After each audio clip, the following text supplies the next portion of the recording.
Que tal, como estades? Cúmprense 50 anos da morte do ditador e na Ferida Aberta no 36 queremos aproveitar esta data para facer memoria e lembrar o impacto que causaron en Galicia os case 40 anos de franquismo. Ímolo facer a través dunha serie de 4 capítulos nas que, coa axuda de expertos e de testemunhas, faremos un percorrido por eses 39 anos que cambiaron o rumbo da historia. Falaremos de represión, de exhumacións, dos momentos máis delicados polos que atravesou o franquismo e poñeremos o foco nun momento, as movilizacións obreiras do 72 que marcaron un punto de inflexión, pero tamén nun colectivo, as mulleres que padeceron unha represión brutal durante décadas e que foron totalmente invisibilizadas durante anos. En concreto, achegarémonos a unha realidade, a das vítimas do Padroado de Protección á Muller que foron sometidas a todo tipo de maltrato e vexacións ata principios dos anos 90. Iso será, como digo, nos vindeiros capítulos, pero hoxe, coincidindo co 20N, convidámosvos a facer unha viaxe no tempo.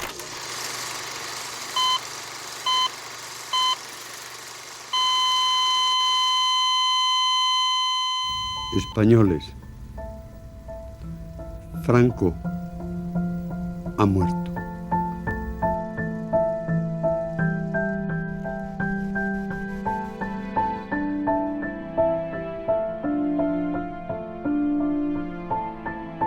Bueno, aquel día foi un día extraño porque realmente estaba no sindicato vertical e non se sabía moi ben, había eso, cuidado con que está ao lado, non sabe se o celebrábamos na casa, porque na casa, en todo o edificio que vivíamos, éramos todos da Bazán. Entonces sí que foi unha festa interna desas de cuidado, como nos pasou co 23F. Sí, vamos, como un día de liberación. Como un día de liberación, vamos así, con moito cuidado, non? Eu estaba en Vigo, estábamos traballando, pertencín sempre ao sector do metal, e lembro que salíamos de traballar, vamos, dunha forma animosa, leda e tal, pois os compañeiros brindamos polo fin dunha época, claro. Bueno, nós tínhamos unha octavilla xa preparada porque se esperaba que ese desenlace, pero que me lembra que a calle, a rúa daquela máis importante, máis cara, era a rúa Gran Vía, non? E cando por a madrugada estábamos repartindo, soltando, ainda non repartindo de man, pero tirando, regando de Otavilla, a cidade de Vigo, en eses edificios de xente, pois, con nivel máis elevado económicamente, se escoitaba da rúa, pois, o plum das botellas de champán, o brindar, que me sorprendeu iso, porque a clase obreira é normal que quixéramos que o ditador desaparecera. O que nos sorprendeu é que tamén xente dun estatus social máis alto que o celebrara. Foi unha xornada de sentimentos cruzados a daquel 20 de novembro de 1975. O ditador morría na súa cama despois de 36 anos de ditadura e outros 3 de guerra civil. 39 anos dunha represión brutal que deixou arredor de 150.000 mortos en todo o Estado, uns 6.000 deles en Galicia, ademais de 8.000 encarcerados e milleiros de exiliados. Todo comezou o 18 de xullo do 36.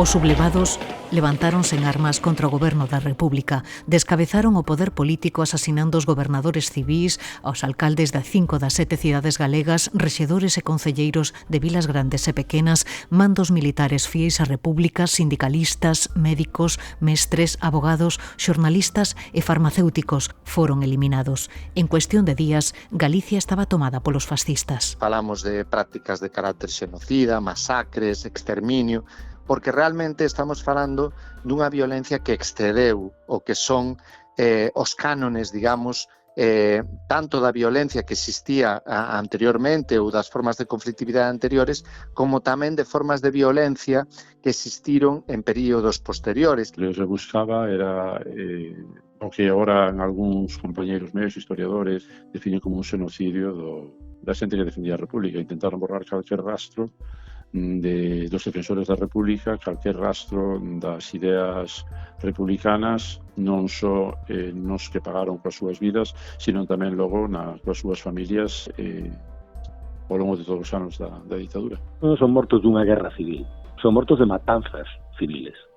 E iso, bueno, merece ser coñecido e entendido, e tamén recoñecido. Hai unha excesiva ansia de venganza por parte dos sublevados.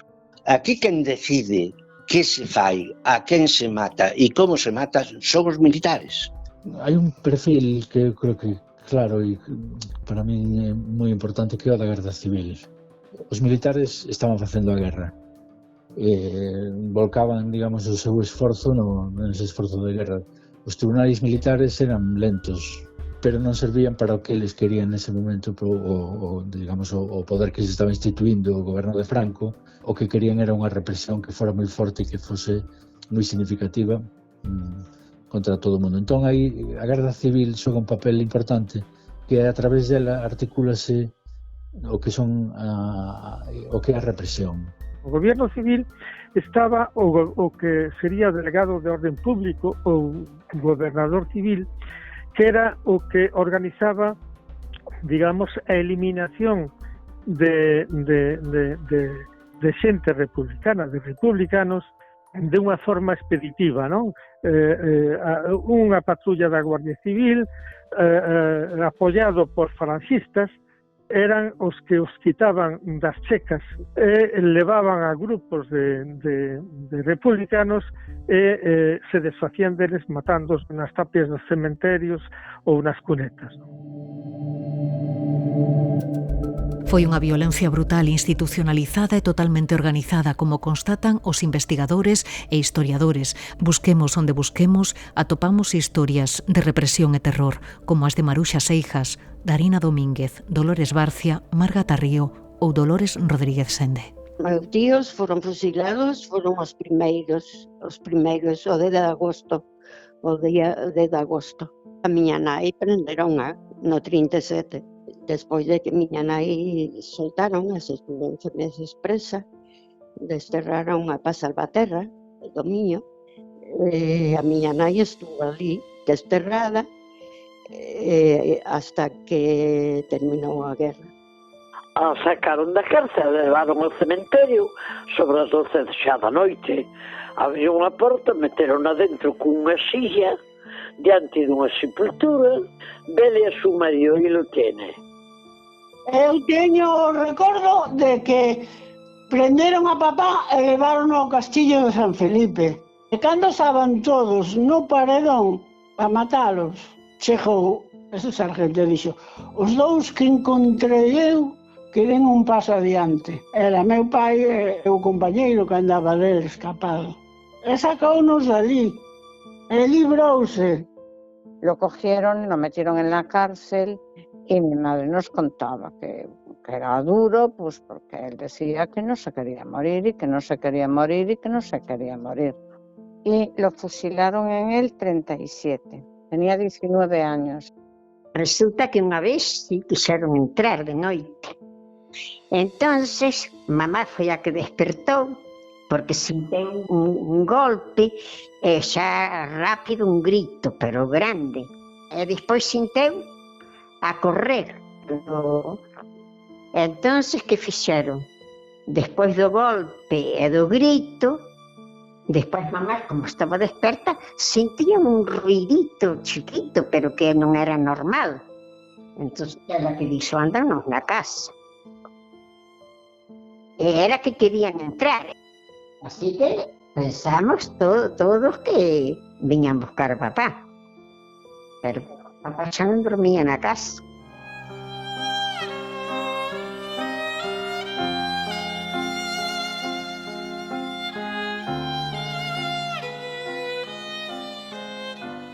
Os golpistas encheron Galicia de campos de concentración, ata unha dúcia chegaron a distribuir por todo o territorio. San Simón, Camposancos, Oía, Rianxo, Padrón ou Lavacolla foron algúns dos enclaves escollidos polos fascistas. Alí encerraron os presos republicanos que viviron durante anos en condicións infrahumanas e aterrados ante a posibilidade de que os metesen nas famosas sacas para os pasear ou fusilar. Os campos de concentración naceron, sobre todo, a partir de outubro de 37, cando cae Asturias, cando cae o Frente Norte, os asturianos masivamente intentan chegar a Francia pues, en barcos de pesca, mercantes, no que sea. ¿No? Estes barcos son apresados e traídos a maior parte de Galicia. En Galicia os reparten en campos de concentración improvisados, en prisións improvisadas, e cando se converte en prisión un lugar é lugar donde non só hai detidos en espera de xuicio, sino que xa hai xente condenada, ¿no? E aí houve moitos fusilamentos, ¿no?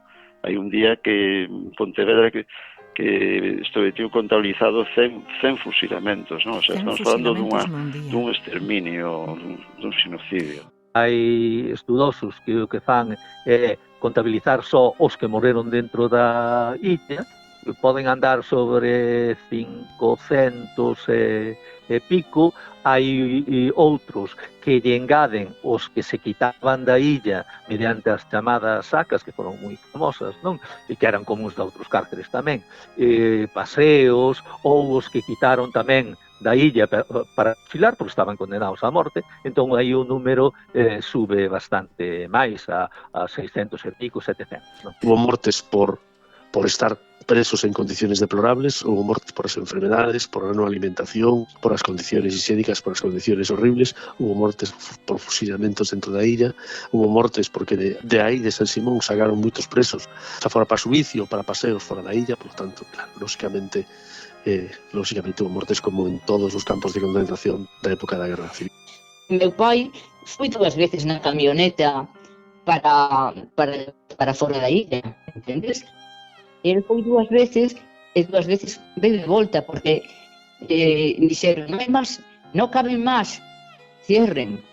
E os que non cabían viñeron de volta para a illa. Por o campo de concentración pasaron preto de 6.000 presos de guerra. Hubo mortos por enfermidade, moitos morreron afogados fusindo. E logo había paseos moi frecuentes. Falan de morte despois das tremendas palizas dos interrogatorios, falaban de que o mar tragaba todo, ¿no? Dormían prácticamente no chan, ademais sempre o piso sempre húmedo, entón vivían en moi malas condicións e amontonados. Trabajaban con unas vagonetas así, por raíles, los cargaban de tierra y piedras y tal, y vestidos de mar, y con las bayonetas, como diría, eléctricas, con los raíles, las vaciaban y volvían a cargarlos. Eso sí lo recuerdo perfectamente.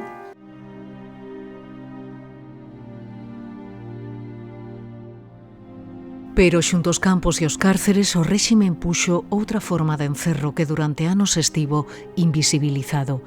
As vítimas, as mulleres consideradas rebeldes polo réxime porque se negaban a aceptar o rol de muller sumisa imposto polo franquismo.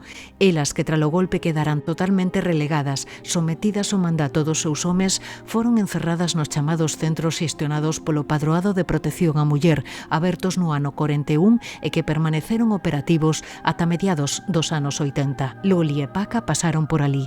Tamén a muller de Silvia, Eva, que acaba de ser recoñecida como vítima do franquismo.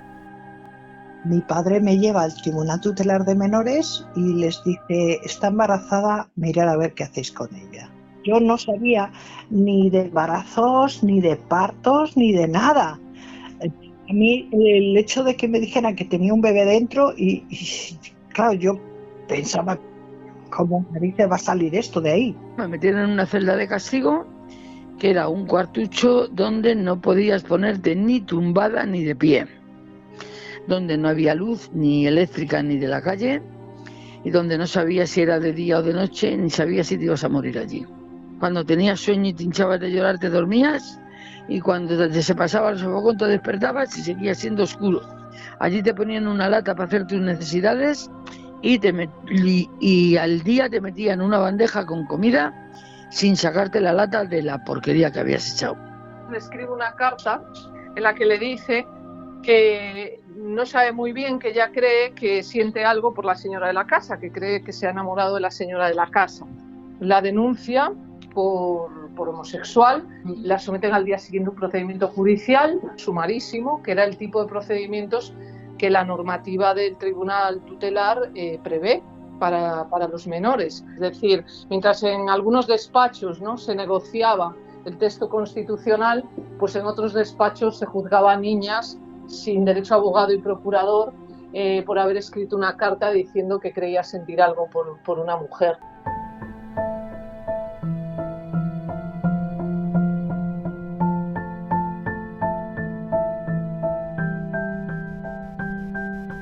O réxime foise afianzando a través da represión, as ameazas e o terror, mentre se incrementaba o seu illamento internacional. Os aliados observaban con preocupación o avance do franquismo e a súa cercanía con outros rexímenes totalitarios, como o nazismo alemán ou o fascismo italiano. No 43 intensificaron a presión sobre o réxime, ameazando cunha invasión se non se afastaba das potencias do eixo. Desvélao o historiador Emilio Grandío. Segundo explica, Galicia estivo a piques de converterse en Normandía. Sí, Galicia puido ser unha Normandía. A invasión por parte dos aliados para acabar definitivamente cos fascismos europeos, nomeadamente co ese, puido ter lugar no norte das provincias de Lugo e da Coruña a partir de aí. O que pensaba era unha invasión de carácter aerotransportado, como se fora Normandía, non sei en que escala, non? Supoño que bastante. En principio con desplazamento de aeroplanos, desplazamento de paracaidistas para ocupar o terreo, apoio xa dunha federación de guerrillas, dunha guerrilla que está moi instalada entre as, como se sabe, non? Entre os montes de Asturias, León e Galicia, e que teñen adestramento militar británico dende ano 41. Quero decir, hai toda unha serie de cuestións que, bueno, non é froito dunha invención. Hai probas suficientes, xa digo, procedente de fontes moi distintas, non?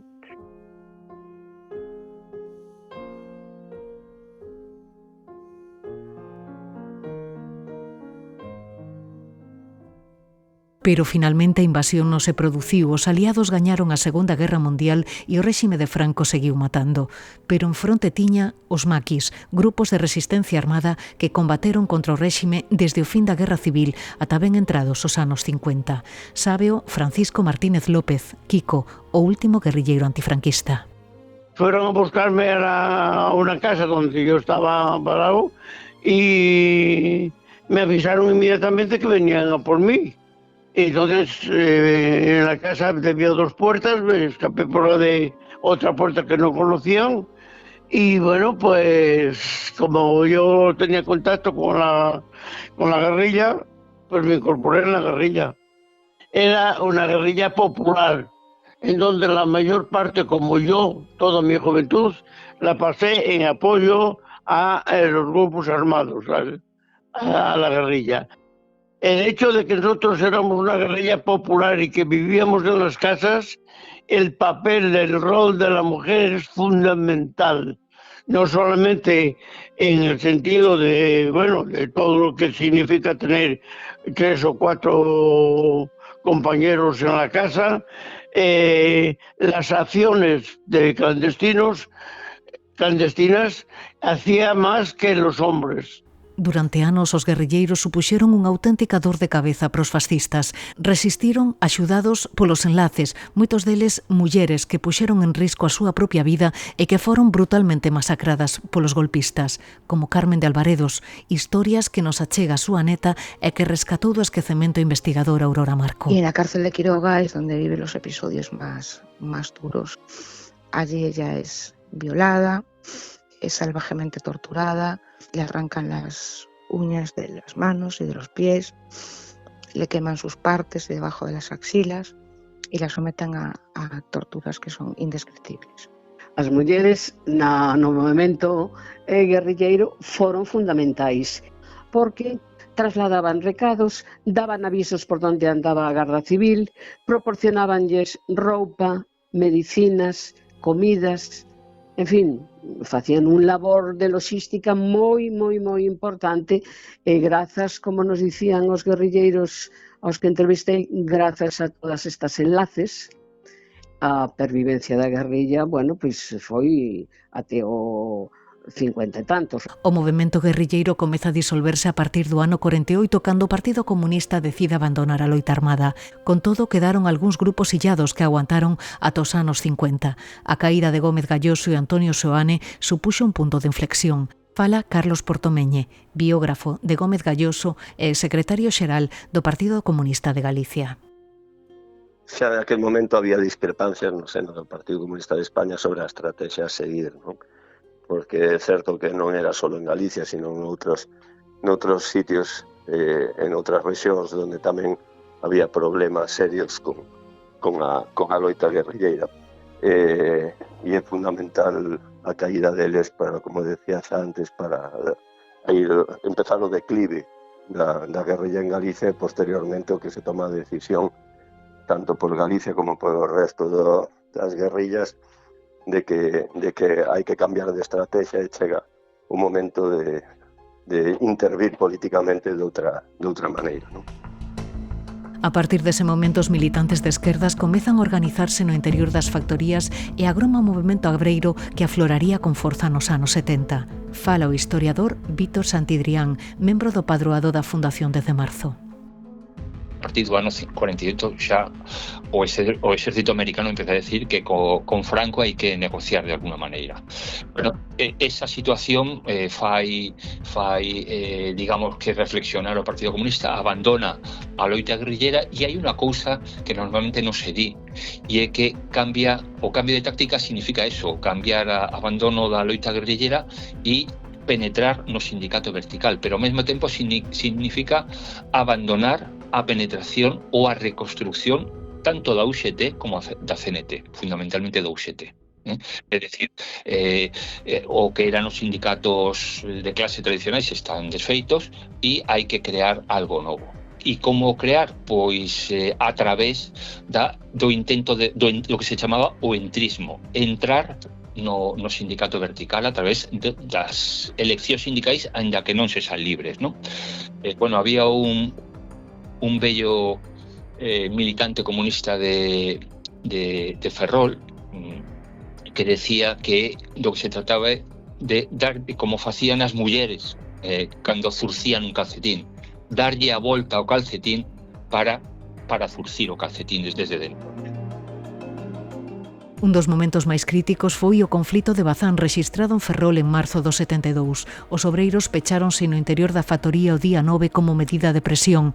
O 10, o réxime responde cunha violencia inusitada e abate a tiros Amador Rei e Daniel Niebla. A contestación social era xa imparable. Alí estaba Alfonso Tellado, traballador de Bazán. Realmente o día 9, cando decidimos pecharnos dentro, aquelo xa tomou un cariz. Era a primeira vez que plantexábamos un convenio de factoría. E foi cando se empezou a falar de Galicia como algo diferente en canto como vivimos, de que vivimos e que hai que ter para ter unha vida digna. O dique onde metemos barcos para a carena estaba en seco, o dique seco. Había aportado, ten unha comporta, e o dique seco, debe ter unha altura, non sei, de 60 ou 70 metros, e caías ali, pois non tiñas esperanza de vida ninguna. Se estivera hecho de agua, pois nada vas a salir. Entonces, por unha parte, tíamos o dique, que ocupaba unha parte da esplanada, e por outra parte, tiñamos a porta de salida. E ali estábamos 5.000 e pico de persoas. Entón, claro, empezan a sacudirnos, non nos deixaban salir os que estaban fora, e nos acudía, era unha salvaxada aquelo. Rompimos o cerco para poder salir pola porta, e eu sei que pasei por encima de moitos traballadores, e outros pasaron por encima de min, porque era imposible.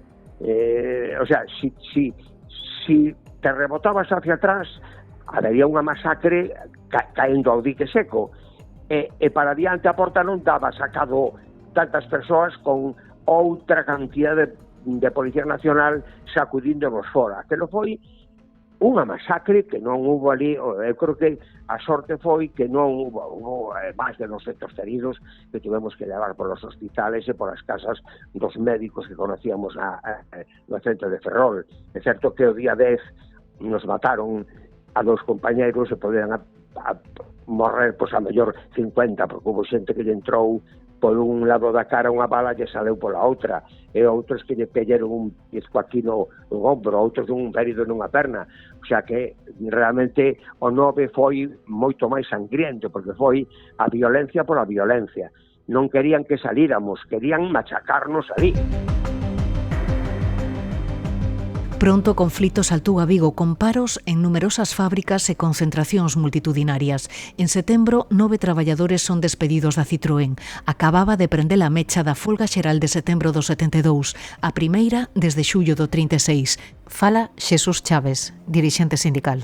A folga de setembro de 72, que foi o 9 de setembro de 72, colleunos de sorpresa a todo, incluso a nós, os traballadores, porque foi algo unilateral por parte das comisións obreiras, aquela convocatoria de folga por non trabajar los sábados por la tarde. Eu lembrome que daquela traballaba na quenda de mañán, salín ás 2 da tarde, entero ás 7 da tarde, igual que moitos dos meus compañeros da organización obreira, de que había folga en Citroën, que había 4 experimentos, 4 ou 5 experimentos. Un deles eran compañeros nosos e tal.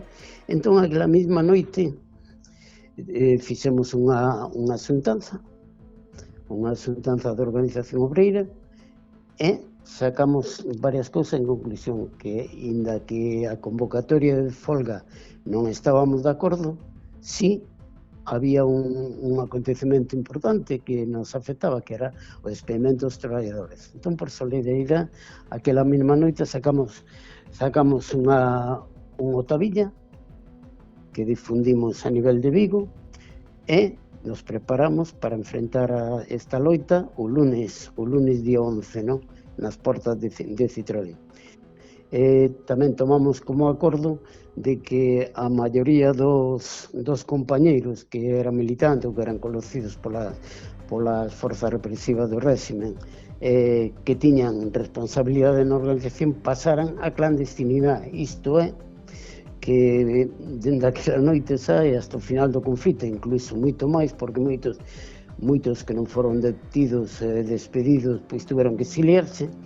Pois botamos moito tempo sin volver a casa aos nosos pais. Durante 15 días a cidade de Vigo estivo totalmente paralizada. Arredor de 30.000 traballadores uníronse a estes paros que puxeron contra as cordas o réxime franquista. A resposta veu en forma de represión. 400 traballadores foron despedidos e o movemento sindical prácticamente descabezado. Telmo Varela, dirixente sindical. Moitos compañeiros, tanto de Organización Obreira, Comisións Obreiras, e CNT, porque o UCT daquela eu non a conocía, non a vin por ninguna parte, non?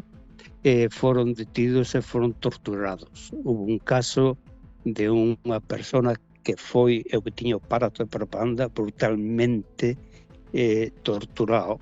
Cando saiu da comisaría, ni a súa propia familia o reconocía. E tuveron que trasladalo a Francia para curalo. E partiron a mandíbula por varios sitios, e incluso despois de maior padecía da columna desas torturas. Pero bueno, esas foron máis destacadas, pero torturaba a todo aquel que caía, tanto dun salto, dunha manifestación, como despois iban ás casas. Que pasa que se sabía que moita xente non pernotaba da súa casa, pernotaban casas familiares, de coñecidos, para evitar a represión.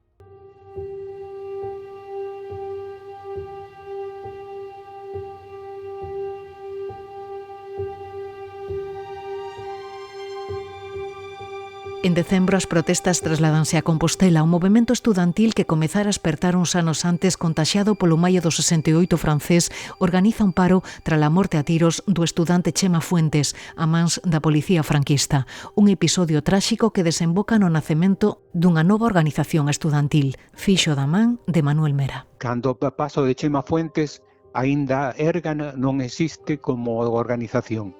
Eu chego a Santiago de Compostela, se fai a manifestación, eu empezo a facer os contactos que me pasa a partido. Que ocorre? Que de pronto todo que cando sucede esta manifestación de estudiantes e demais, ven a policía, carga sobre eles e demais. E eu, que iba medio disfrazado, participo, vexo a manifestación, vexo o que vai suceder, e o que fago é, había varios reprimen os estudiantes, eu me dirixo a un grupo deles e empezamos a cortar e facer barricadas. E iso chamou moitísimo a atención, porque non era unha costumbre no movimento estudiantil de facer barricadas como se facían en América Latina, evitando as detencións, porque a detención significaba que a policía iba a ter nas súas maus os nomes daquelas persoas que encabezaban o movimento, polo tanto telos controlados e demais, e para facer un traballo realmente clandestino e organizado era moito máis efectivo no momento que cargaba a policía facer barricadas que ademais chamaban moitísimo a atención, facían participar obligadamente a xente do que estaba sucedendo, ou xa tiñan un nivel de combatividade moito máis alto. España era un polvorín nos anos 70, as revoltas obreiras estudantís sumábase a ameaza constante do terrorismo. ETA, que emerxera nos 60, intensificou as súas accións durante toda a década. En decembro do ano 1970, o réxime que levaba anos actuando con total impunidade focalizou a atención internacional. 16 membros da banda terrorista ETA foron xulgados por 3 asasinatos cometidos entre os anos 68 e 69. Entre eles, a morte do garda civil José Antonio Pardines, natural de Malpica, considerada a primeira vítima mortal da banda terrorista ETA. 6 membros da banda foron condenados a morte no chamado Proceso de Burgos, que provocou o estupor da comunidade internacional. A presión foi tal que finalmente as penas de morte foron conmutadas, pero en decembro do 73 o coche do presidente do goberno Carrero Blanco salta polos aires. Diríjanse a Claudio Coello, esquina Maldonado, parece ser que ha habido una explosión bastante fuerte. Procedido. Pregunte si al presidente del gobierno le ha ocurrido algo o no. Vamos a ver, parece que el coche que hay en el tejado es el del presidente del gobierno y parece ser que está muerto. Parece que está muerto. O réxime queda tocado cun ditador xa moi embellecido e cada vez máis illado internacionalmente, pero resístese a afrouxar e executa a garrote vil o militante anarquista Salvador Puchantich en marzo do 74. Abate a tiros en Ferrol o dirixente sindicalista da UPEGA Moncho Reboiras en agosto do 75 e fusila un mes despois a 2 membros de ETA e 3 dos FRAP, entre eles os galegos Xosé Humberto Baena e Xosé Luís Sánchez Bravo Solla. Serían as últimas execucións do franquismo. Falan Manuel Reboiras, Vitoria Sánchez Bravo Solla e Flor Baena. O que querían justificar é que eles non tuveran nada que ver naquelo, non? Entón, hai dúas alternativas. Unha que pon o certificado de defunción, que é totalmente mentira, e dice que foi un suicidio, cousa que non é nada certo, porque incluso o certificado da autopsia dice que non se observa ningún proyectil na cabeza, non? E logo do enfrentamento armado, cousa que tampouco ten pé nin cabeza, porque a causa da morte foi unha anemia, porque o sangrado, que ademais se ve claramente na camisa que levaba posta, que a recollí, me entregaron a min, e ali se ve claramente que os únicos balazos ou as únicas marcas de bala que había eran 3 impactos nas costas, non? Yo lo vi el día anterior del fusilamiento. Vi todos los disparates que le hicieron. Una cosa tremenda. Y no se han juzgado a esa gente que lo torturó todavía. He hecho en falta eso. Y mi padre le dijo a mi hermano que si supiese que él era culpable, que se sentiría más confortado, por así decirlo, porque sabía que se estaba haciendo justicia. Y mi hermano le dijo: papá, siento no poderte darte ese consuelo, pero es que yo no lo hice. 54 días despois daquelas execucións, o ditador morre na súa cama. El cadáver de su excelencia el jefe del Estado ha sido trasladado a la capilla ardiente que con carácter privado se ha instalado en el Palacio del Pardo. Pero non a ditadura, e ábrese unha violenta etapa que deixou alrededor de 600 mortos entre 1975 e 1982. A primeira vítima foi un mozo de Silleda, Teófilo del Valle, abatido a tiros durante a folga do calzado celebrado en Elda. A súa familia leva case 50 anos exixindo xustiza. Yun Quiñonero, de Ceacua. El día anterior de la muerte de Teófilo hubiera una convocatoria muy grande al salir de las fábricas, a la hora del cierre de las fábricas, todos se dirigieran a la asamblea, varios miles de trabajadores, y al día siguiente, una vez que despejaron y que esa primera manifestación, al día siguiente volvieron. Y cuando ya la policía se iba, Teófilo del Valle, con otros colegas, amigos que ya iban como de vuelta a casa, se encontraron con el autobús de los grises que ya iba de vuelta. Entonces se encontraron con estos jóvenes que ellos mismos dijeron que les habían lanzado piedras al autobús. Entonces pararon el autobús y armados empezaron a perseguir a este grupo de jóvenes. Los jóvenes consiguieron escapar, pero uno de ellos persiguió a Teófilo del Valle, le dio el alto y disparó. Bueno, hubo más tiros porque otros policías parece que también dispararon en alguna de las calles por las que iban huyendo los demás. Pero hubo uno que en este caso fue el que disparó hasta 6 veces a Teófilo del Valle, que iba corriendo, o sea que le disparó de espaldas y hasta matarlo.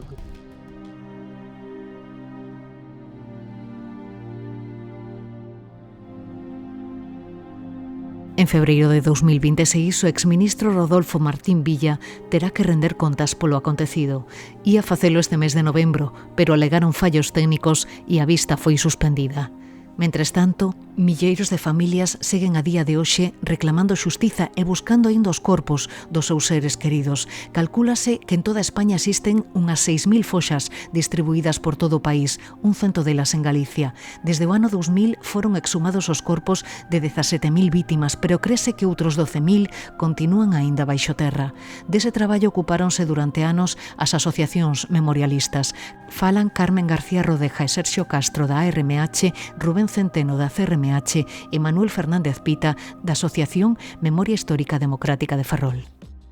Nos investigamos sempre a partir dunha solicitud dun familiar. Nos non abrimos nunca unha fosa se non hai solicitud de familiares. Entón, buscamos tamén familiares das outras persoas que estuveran ali tamén enterradas ou asesinadas conxuntamente. Entonces, primeiro investigamos a documentación, investigamos cos familiares, vemos de coser esa historia familiar con esa historia do asesinato e que aparece nos textos judiciales generalmente, e hai outra terceira pata que son os testemunhos dos veciños do lugar, porque son moi importantes tamén, porque cando hai estos casos dramáticos e trágicos, a xente conserva moi ben na cabeza onde foron asesinados, como iban vestidos, como estaban. Entón, traballamos sempre en con estas tres ideas. Hai algunos momentos onde son asesinatos extrajudiciales, que son personas que son secuestradas na casa, que levan a algún sitio e son mal enterradas en algún sitio ou tiradas en algún sitio.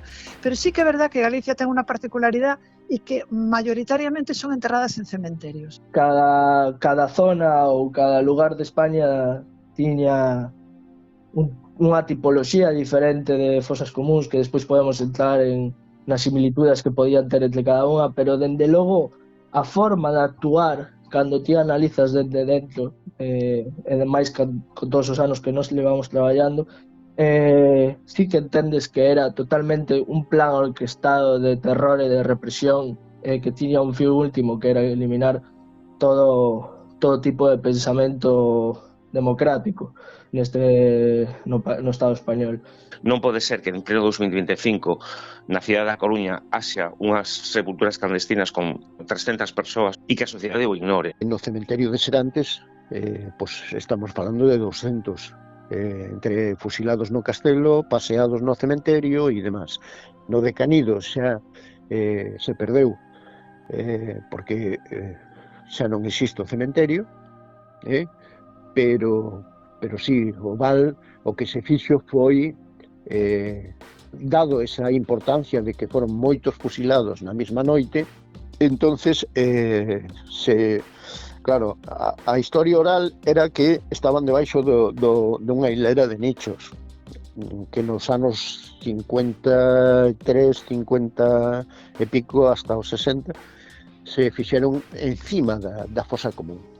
Entonces se chegou un momento en que, bueno, se empezou a facer a cata, a prospección, e se encontraron os corpos, pero non se poden quitar. Por qué? Porque están os nichos, a hilera de nichos encima. Hai que buscar un xeito de poder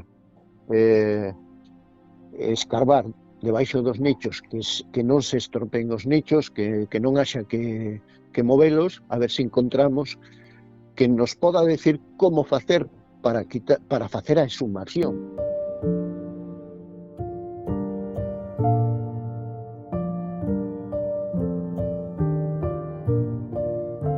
Desde hai 3 anos, o Goberno implicouse directamente con esta tarefa e transfire fondos á Universidade de Santiago para levar a cabo estes proxectos de exhumación.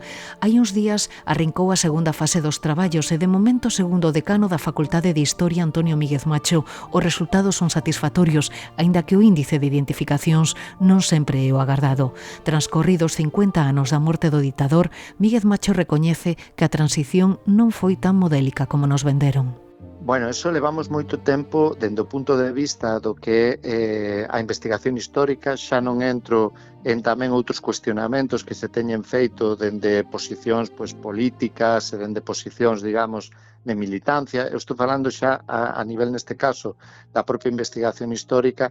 Levamos moitos anos traballando sobre o carácter que tivo a transición, un carácter profundamente controvertido e un carácter, dende logo, que eu non utilizaría en ningún caso a palabra modélica, salvo nun sentido negativo. Foi modélica en moitos outros casos para amparar, de alguna maneira, leis de punto final, amparar ou non utilizar os mecanismos de xustiza, de verdade e de reparación, quer dicir, noutros casos se utilizou como amparo o modelo transicional español, pero non precisamente en un sentido, diríamos, en termos democráticos, positivo, non?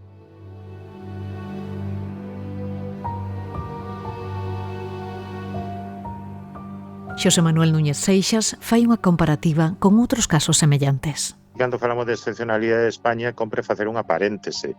Na Alemanha foi precisa a súa derrota militar, a súa ocupación e división en 4 partes,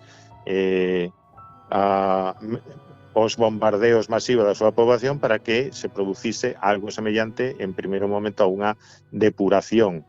Esta depuración non foi perfecta, caeron os grandes, pero quedaron moito dos pequenos.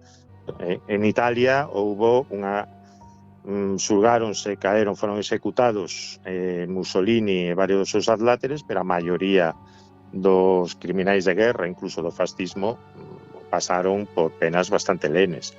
É dicir, e o mesmo acontece en Francia, bueno, houve tamén moita manga ancha. O sea, teñamos en conta que isto non é exclusivo de España,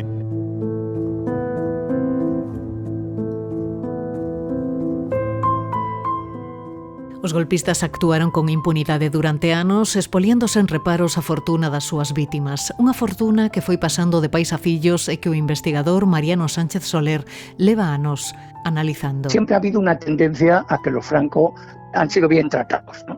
No han sido sospechosos de nada.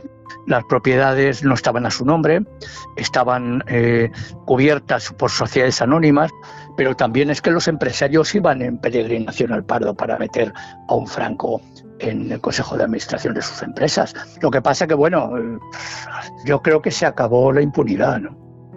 O Pazo de Meirás, a Casa Cornide ou as estatuas do Pórtico da Gloria son algúns exemplos.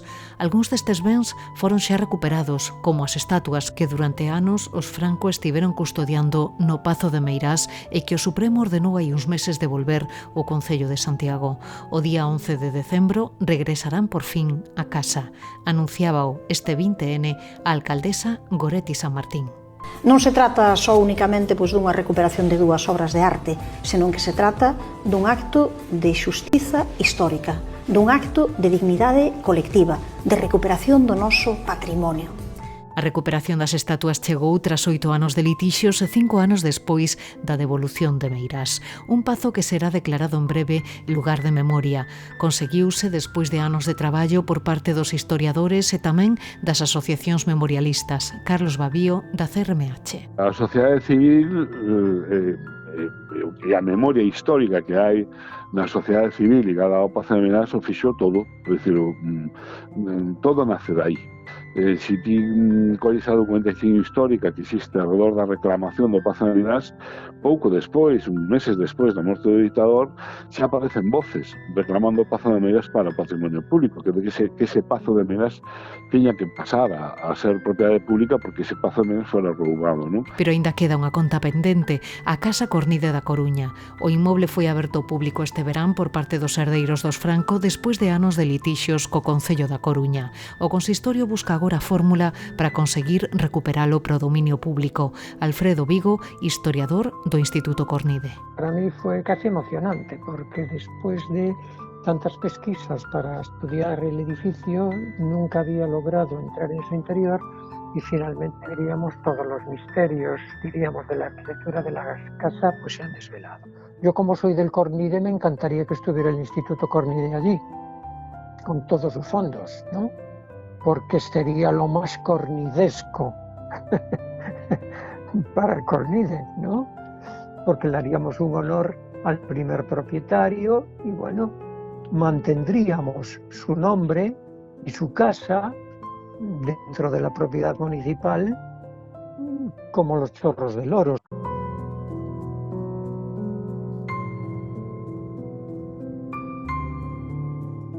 A fratura que o ditador e a súa familia causaron na sociedade galega foi moi profunda e as feridas, 90 anos despois, seguen aínda moi abertas.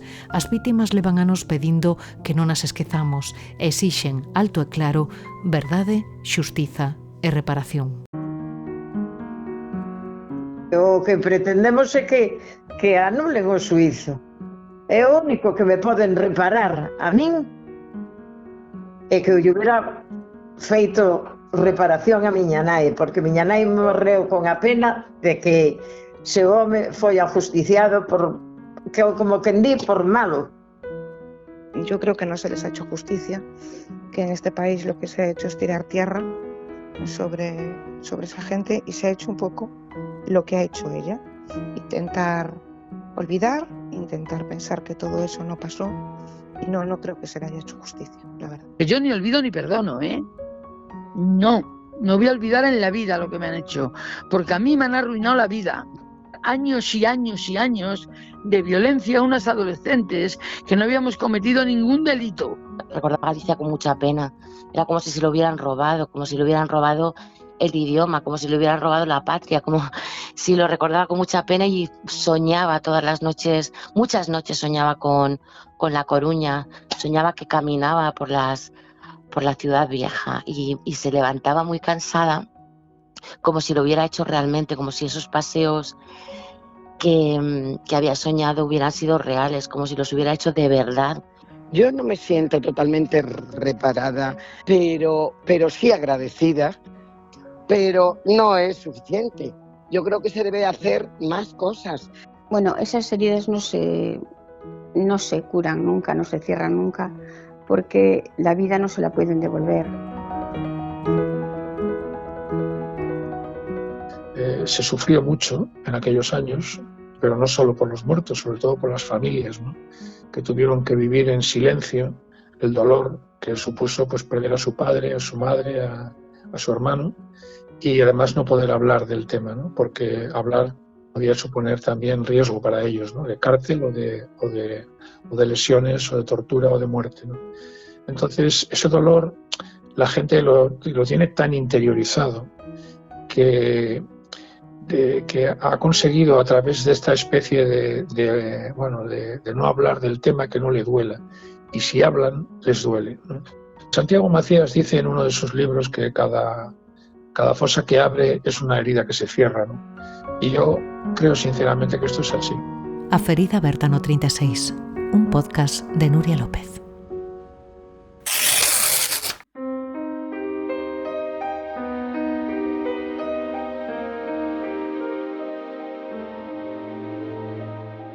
Pois ata aquí chegamos. Moitísimas grazas a todos e todas por aceptar o convite e por axudarnos a construir este capítulo especial que montamos co gallo do 50 aniversario da morte do ditador. A listaxe de persoas que aquí aparecen, como puidechedes comprobar, é inmensa, son consciente, pero non quero deixar de mencionalas a todas. Moitas grazas aos históricos dirixentes sindicais Alfonso Tellado, Xesús Chaves Fandiño e Telmo Varela por pasarvos por aquí. Os historiadores e investigadores Antonio Míguez Macho, Emilio Grandío, Xosé Manuel Núñez Seixas, Lourenzo Fernández Prieto, José Antonio Pérez, Carlos Meixome, Eliseo Fernández e Luis Lamela. Tamén grazas ás vítimas que sufriron de preto as consecuencias do golpe por contarnos os vosos relatos como Darina Domínguez Andrés, Maruxa Seijas, Dolores Barcia, Elena Martínez Albajar, Margata Río, Amalia Bóveda ou Dolores Rodríguez Sende. Abordamos ademais a realidade dos campos de concentración coa axuda dos historiadores e investigadores Xosé Manuel Suárez, José Antonio Uris, Javier Costas Goberna, Xosé Ballesta e Xesús Santos Suárez, e tamén a través do relato de Queta Molas e Elisa Tobar, que nos achegaron as súas lembranzas do Lazareto de San Simón ou do campo de concentración da Lavacolla. Na man de Loli, Paca e Silvia adentrámonos na durísima realidade do padroado de protección á muller. Achegámonos á realidade dos maquis a través de Kiko Martínez López, Aurora Marco, Carlos Portomeñe e a través da neta de Carmen de Alvaredos, enlace da guerrilla. Analizamos a loita sindical, obreira e universitaria con Vítor Santidrián e Manuel Mera.